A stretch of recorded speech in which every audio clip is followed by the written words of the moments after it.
insurance policy ni BBM si Sara. I think it's already out in the open na garapal ang korupsyon under sa pamahalaan ni BBM. So ngayon, bakit niya pinapapigil ang impeachment?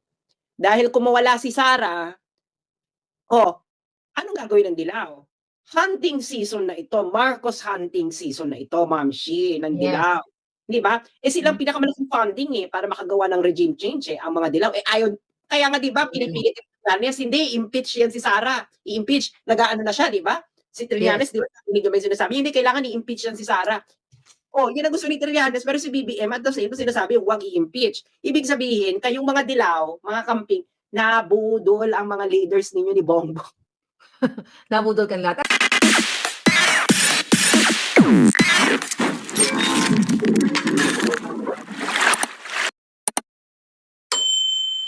Hi, baby girl! Hi, baby girl. How are you, Palangga? Ayan. Hello mga kamoisture. Kamoisture. Ano ba yun? Hindi ba ako nagsusupply? Ano ba yan? Okay lang. Kasama natin si Palangga Z, ang katuwang ko dito sa atin pag-buboljak. Z, gusto mong mag-hi kay Sas? Hello sa pinakamagandang Sasot. Kamoisture. Fresh na fresh din. Of course. Ano na pag-usapan natin? Ano naman ang pag-usapan ninyo? Well, yung may in-update kami ni MJ, yun nga, kasalukuyan si EDSA din na ang pinag-usapan namin ni Z, yung letter o yung statement ni Cardinal Advincola. I don't know kung updated ka ba? Yeah. Well, magandang development yan, no? So nakakakita na tayo ng enlightenment, no? Lumiliwanag na ang puwersa ng kadiliman sa lumiliwanag na. Okay. So na-discuss nyo na yung ni Anthony Taberna na si Bongbong daw pinapapigil ang impeachment? Nadaanan namin, but you can talk about it. Yeah, share natin sa ating mga Palangga. Anong tansya mo dyan? Kasi binanggit ko yan. Alam naman natin noon, 2022 pa lang, na si Sara ay insurance policy ni BBM. Pero no, nakakala natin, di ba kaya nga siya pinipilit na tumakbong vice president? Dahil kung president si Marcos, pwede siyang ma-EDSA kaagad. So, kaya nila pilit na si Sara ang tatakbong vice president. Insurance policy si Sara. Pero at that time, we thought na kaya siya insurance policy dahil si Bongbong ay magsasagawa ng malaganapang reforma sa gobyerno. True. Hindi ba? Yes. Kaya nagagalit dahil hindi niya ginagawa yung reforma at papalalimin pa niya yung reforma. Kaso, hindi niya ginawa. Anong ginawa ni Marcos nung nanalo na siya? Ang ginawa niya, nakipagsabwatan siya sa mga magnanakaw. Lahat yan. Hindi ba? Is this something na conspiracy pa? Di ba lumabas na si Taberna? Kung ano ang sinasabi ni Maharlika noon na laganap ang korupsyon sa gobyernong Marcos since day one, bigla na ngayon magsasalita si Taberna, ganun na yun nga talaga ang nangyayari. Ano sa tingin mo dito kay Taberna? Ba't kaya nagsalita to? Kasi di ba may pinalabas akong audio nila na usapan nila ni Lisa na pinagkaisa nila si Vic at naging katuwang siya ni Lisa na talagang ano sa tingin mo? I think itong si Taberna, totoo yung sinasabi mo ng malaganapan.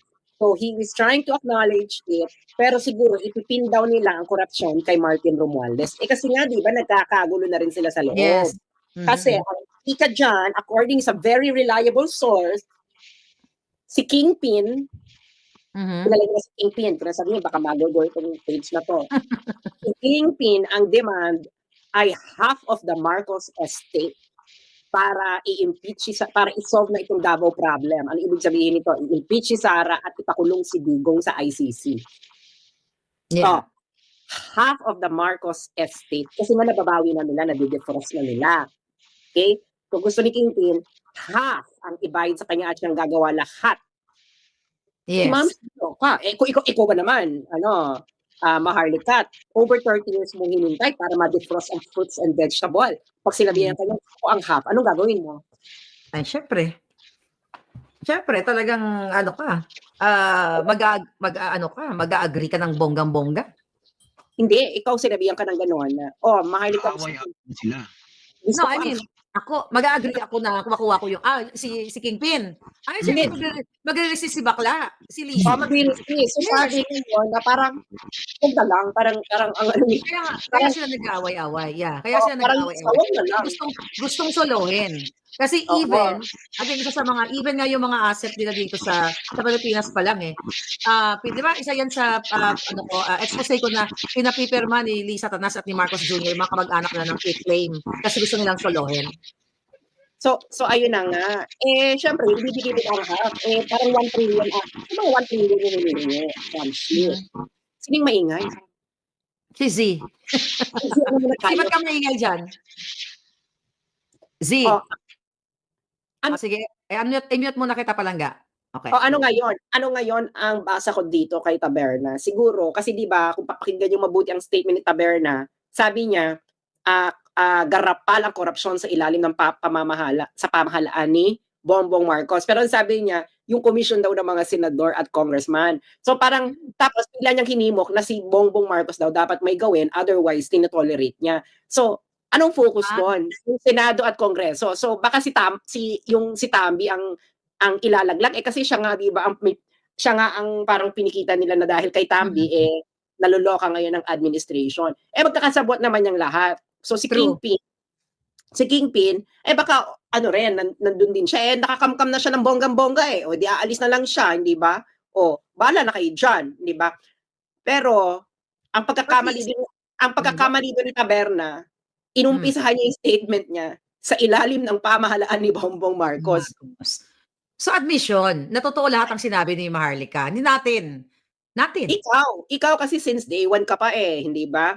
So ngayon, yung ginagamit nila na pang-attack dog sa'yo noon, dahil sinisita mo ang korupsyon, nagsalita na rin ngayon. Nagsasalita na rin na sobrang ang garapal ang korupsyon sa ilalim ng pamahalaan ni Bongbong Marcos. Sabi pa ni Anthony Taberna, you can quote me on this. We're quoting him.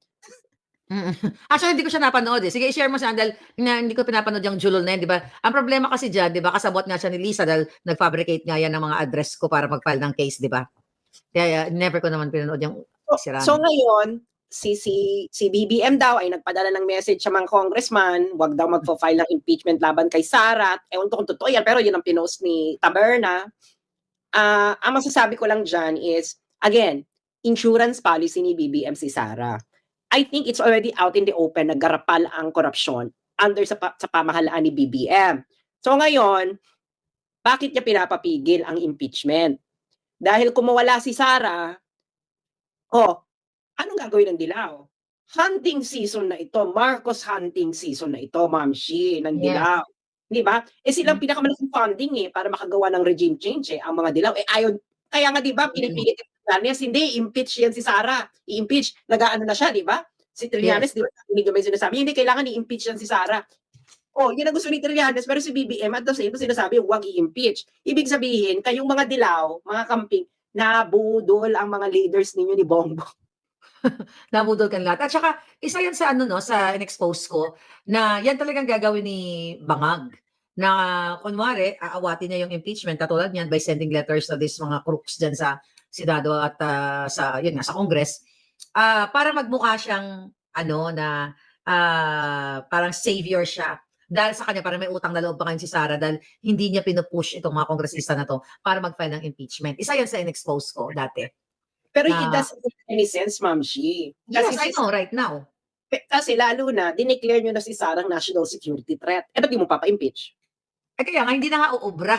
Kaya nga, hindi na nga uubra yan. Yung kanyang pa-feeling, na kunwari, wala silang personal na attack kay Sara. Yun yung palabas nila. Wala nang maniniwala. Yun kasi, pag ginanyan nila yan, I'm pretty sure, kaya nga 2025 is very exciting kasi magkakaroon ng shifting of alliances. Hindi mo yung pina-impeach. I'm pretty sure dyan sa mga yellow may magsispill. Katulad nung kay Corona, di ba? May nag-spill nung impeachment ni Corona. Ang sinabi nung mga yon, nung mga kinasabwat nila Pinoy, binribe sila para i-convict si Corona. Hindi ba? May naggaganyanan. Yes. Gaganyan niya next year. Yung mapapa-impeach, inaano mo, I'm pretty sure, no? Nakipag-alyansa naman talaga kayo sa mga yan para patumbahin si Sara. Ngayon, Sara is BBM's insurance policy. Ang problema, Mamshi, si BBM, hindi niya binasa yung fine print ni Sara. Nakalagay doon, the insurance policy is null and void if the holder commits fraud. Yes. Ay, paano nga magbabasa yun? Ayaw na ni Sara mag-insurance policy dahil ginagawa lang siyang insurance policy ng BBM administration para sa kanilang korupsyon. True. Yeah. Well, recently, nagsalita nga si Inday Sara na no reconciliation at all sa kanila. So, Impeach na siya. Sabi niya nga, haharapin niya. Di ba, wala naman siyang problema. Kung matanggal siya, uwi na lang siya ng Davao, magpakapagpahinga siya dahil nakakapagod din. 2016, nangangampanya siya. 2019, nangangampanya siya. 2022, nangangampanya siya. So parang, bahala na kayo. That is now the problem of BBM. Mamshi. Si Sara ay ayaw nang maging insurance policy. Ngayon, ayaw niyang pa-impeach. Di si Sara mananatiling vice president. Ngayong vice president si Sara, hindi mo na mapipigilan yung bibig niyan. Ilalabas niya na at ilalabas ang mga gusto niyang ilabas. So ano ngayon gagawin ng Dilaw? So habang si Sara nilalabas niya yung katiwalaan ng BBM administration, yung Dilaw gusto niya ipapa-impeach, ano magmumukha yan sa ordinaryong tao? Kakampi niyo talaga si Bangag. That's kasabot true. kayo sa korupsyon ng Bangag administration. Kaya si Sara, maganda yung ginawa niya, unexpected, no? Kasi tinutulak niya siya sa pader for the past 2 years. So ang ginawa ni Sara, itinulak niya silang lahat sabay-sabay sa bangin. pader. Ano Yes. ngayon? Ano ngayon ang gagawin ng Yelo? Nag-expose si Taberna, naggrabe ang korupsyon sa BBM administration. Yung mga nakikinig sa'yo na Dilaw at Kamping, marami rin yan, Mamshi. Ano ngayon ang inyong pakiramdam na ang inyong liderato, si Sara ang gustong ipa-impeach, pero ang may kasalanan ng kagarapalang korupsyon sa gobyerno ay si BBM. Hindi ba kinakailangan? Kaya nga 'di ba? Si Marcos Jr. ang punot dulo ng corruption, everything. Bakit si Sara ang impeach? So hindi pa ba malinaw dito sa mga palangga natin na mga dilawan na nagsanib-puwersa, ito nga Bangag at yung mga inaasahan nilang mga dilawang leaders. Kasi we believe na itong mga supporters dito na hindi naman politiko o hindi naman inclined sa sa internet political personalities, just an ordinary citizen. Sana makikita nila yan o nakikita nila na inyong sinuportahan dati na kasama ninyo na nagmura dito sa mga Marcos Marcos kawatan, diktador lahat, kakampi na nila. So, ano ang pakiramdam? Patuloy na lang ba kayong tatahimik? Actually, maganda nga nangyari dito, SAS, sa pag-expose, pag-statement nga ni Cardinal Advincula. Talagang kitang-kita yung corruption. Hindi lang tayo yung mga DDS na nagsasabi na dahil gusto natin si Sara over sa Marcos, kaya nagsasabi tayo na may corruption. Eto, nagsalita na si BCP, nagsalita na si Taberna. Diba? Pati yung ibang mga sino yan, yung lagi naging-iwi-iwi, si Rowena Guanzon, very consistent. Diba? Very consistent. Nakamute ka, girl. Napakalinaw naman ang sinabi ni Taberna. Sabi niya, kung wala daw gagawin si BBM sa korupsyon na ito, ibig sabihin tinetolerate niya. Wait a second, 3 years nangyayari. Hindi alam ni Marcos na nangyayari. Tapos sasabihin mo, kailangan may gawin siya para masabi hindi niya tinotolerate. 3 years! So ibig sabihin, 3 years niya, yung sitwasyon na ngayon na naging garapal, tinolerate niya. Lalala ba yan kung hindi niya tinotolerate? Mamshi, ikaw nga, napakasimpleng bagay, hindi ba? Well, si Taberna nagmamaang-maangan pa yan At the moment na pinayagan niya si Liza na mag-decide kung sinong i-appoint para mag-smuggle, alam ni Marcos Jr. Doon nga sa book ni Attorney Vic, na sinasabi ni Attorney Vic doon, na gustong, hindi pa nag-o-oath, okay? Hindi pa nag-inaugurate si Bangag. Pinupush na ni Liza na iupo si Mel Robles, iupo si Michael Ma, at ayaw nga yan aprobahan ni Attorney Vic dahil hindi qualified at dahil sa mga previous involvement sa corruption, nakiusap si Martin Romualdez na pati kay Altenco na 1 year lang to at pinupush talaga ni Liza. So malabo yan, Taberna, na sinasabi mong nananawagan ka kay BBM na gumawa siya ng action dahil sa talamak na corruption. That's katarantaduhan. Alam ni Marcos. Yung Okada pa nga lang Yung Okada pa nga lang na first 100 days, hindi niya alam. Paano hindi niya alam? Kasabwat doon ng DOJ. Yes, at paano hindi alam ni Bangag? SARS, nandoon din siya sa Okada. Si Marcos Jr.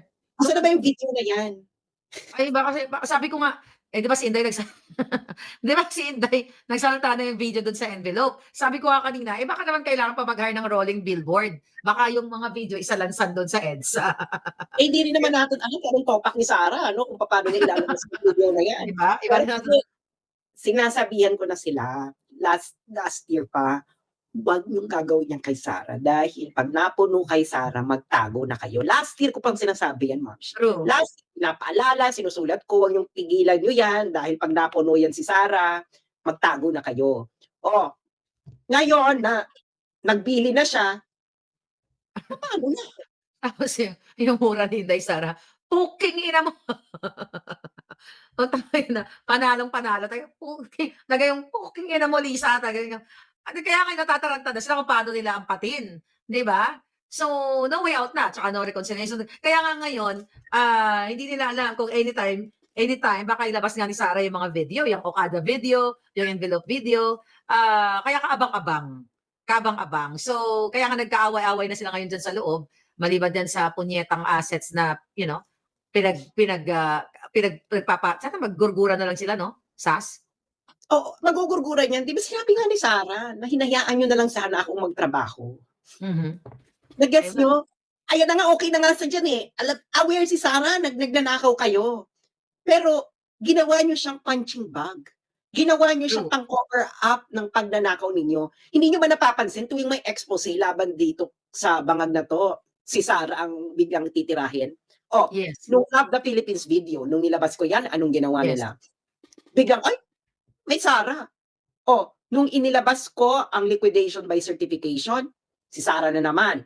Nung inilabas ko ang Duran-Duran, recently lang ito, 'di ba, Mhm, nag-double up Sarah. sila diyan sa impeachment, Mhm, sa ano, Congress. Yan ang problema, ginagawa niyong si Sarah punching bag.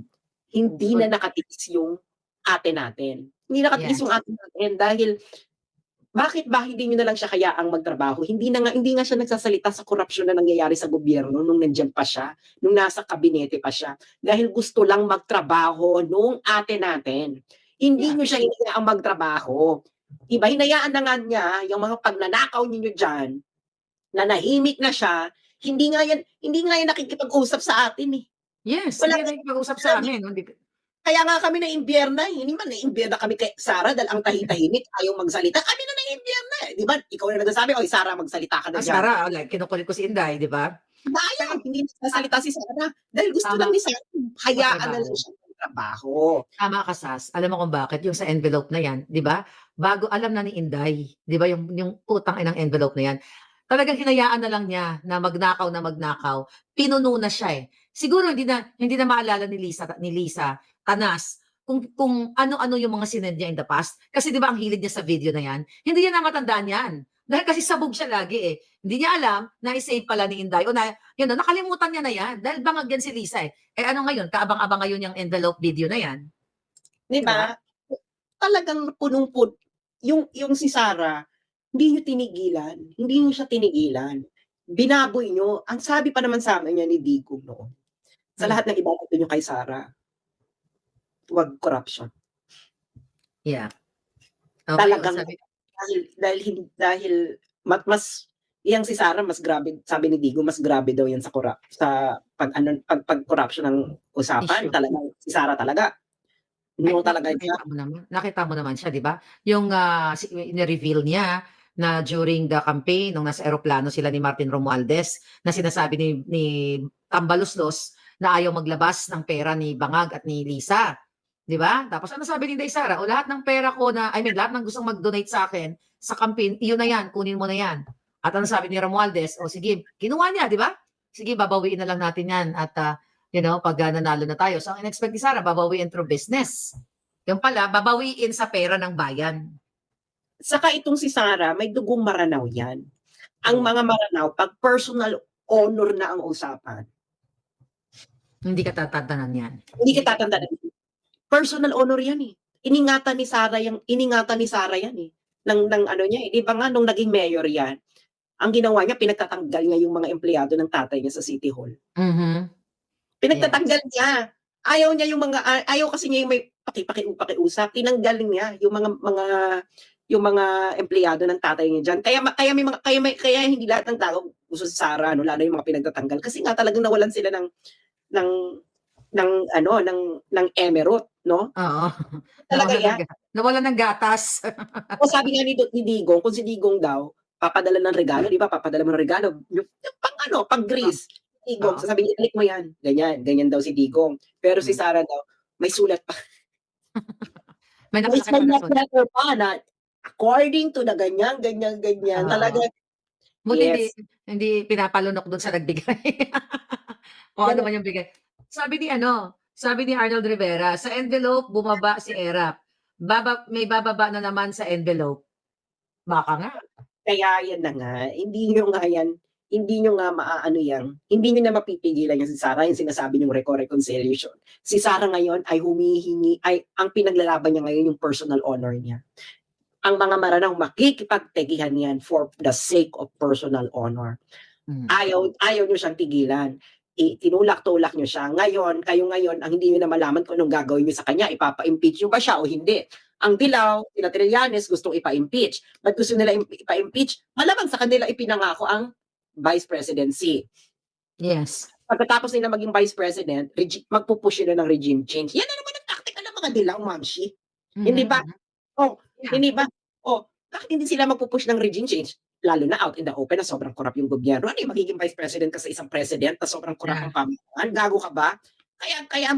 Mas mahirap patumbahin ang Duterte kaysa sa Marcos.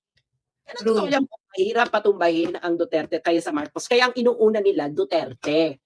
Una muna Yeah. nila yan. Pag wala na si Duterte, madali nang magkakarambol ang Marcos. As simple as that. Hindi ba, Ma'am Shi? Yes. Kaya mahirapan talaga sila. Nahihirapan sila na mapatumbang, Duterte. Kaya naman, talagang sabi nga ng ating mga palangga dito, strikta si VP sa work pero mabait sa mga privilege. Mga privilege o underprivileged. Sabi ni Ignis. Alright? Mukhang may babalik sa Hawaii. Okay? Baka nga sa Dubai na daw. Sa Dubai. Oo nga, baka sa Dubai. Dumating na ba ang mga ngagba? Nasa Pilipinas na ba yung mga ano? O baka nag-transport lang sila ng ano, ng gold bars? Di ba? So yan na ang basa ko diyan, Ma'am Shi, no? Pinipigilan niya ang impeachment dahil alam niya pag nangyari yan, siya na Marcos hunting season na ang mga Dilaw. Mas maraming pera mga Dilaw para gawin Yes. nila. Oh. Yes. Sabi ni Purple, Miss Marlica, di totoo yung kay Tuning, for the views lang yun. Ano daw, Sas? For the views? Well, kahit totoo hindi, nasabi niya na. Yeah. O May i-quote sinabi na siya. siya. Problema niya na yan kung sinungaling siya, sinabi mo na yan eh. Di ipapakalat na lang namin, di totoo, para sabihin ng mga tao, totoo yan. Ikaw na lang magsabi kung hindi totoo, maraming nakarinig, maraming na nakaano. Yan pala ang kalagayan ng bansa. Di ba pagkasabi niya, garapal ang korupsyon sa ilalim ng pamahalaan ni Bongbong Marcos. Garapal. Ganun inulit pa niya yung garapal.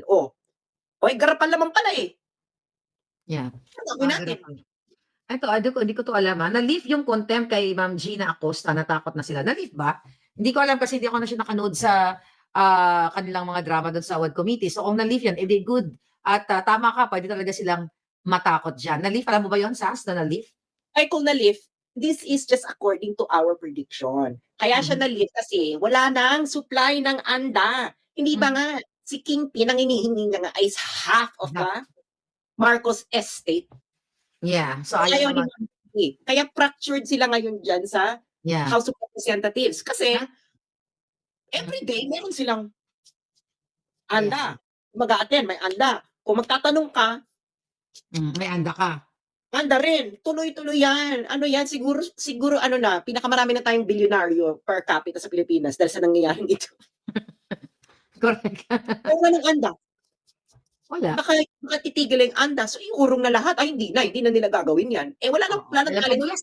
Wala na eh.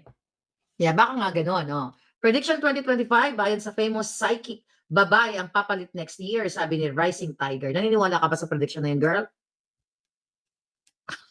Ako hindi muna. Ako kasi ang mangyayari niyan ay I think magkakaroon tayo ng bonggang-bonggang pagbabago. Hindi lang pagbabago ng mukha, kundi bonggang-bonggang pagbabago. Ako din, excited nga ako dyan sa bonggang-bongga. Ayaw lang kung ano yung bonggang-bongga na yon. Oo. Magkakaroon niya ng bonggang-bonggang pagbabago na lahat ng kasi po pwede ba yung Mamshi na yung mga nirereklamo nating korupsyon? eh, nandiyan pa rin pagkatapos nito? No, Hindi, I'm sorry. magagalit na tayo, 'di ba? Totoo Magagalit yan. na tayo, 'di ba? Magagalit na talaga tayo niyan, hindi ba? Kasi So parang feeling go ahead. ko talaga magkakaroon ng bonggang-bonggang pagbabago. And, yun din naman ang kagustuhan ng marami, ang bonggang-bonggang pagbabago, hindi ba? Yes. Kasi kung may pagbabago pero hindi siya bonggang-bongga, may pagbabago ng mukha pero hindi siya bongga ta's the same thing pa rin, eh, wala naglolokohan na lang tayo. Eh, baka talagang Oo. ipagpatuloy ko na lang yung pagiging bold star ko dito sa Ako Monshi maghahanap na lang ako ng mayamang tycoon tapos na mag-aasawa na ako ng tycoon Wag para na tayo matapos. para Oo, wala, wag na tayo, mag-disappear na tayo dito sa social media, total gano'n din naman. Putang gano'n din ina, 'di ba? naman.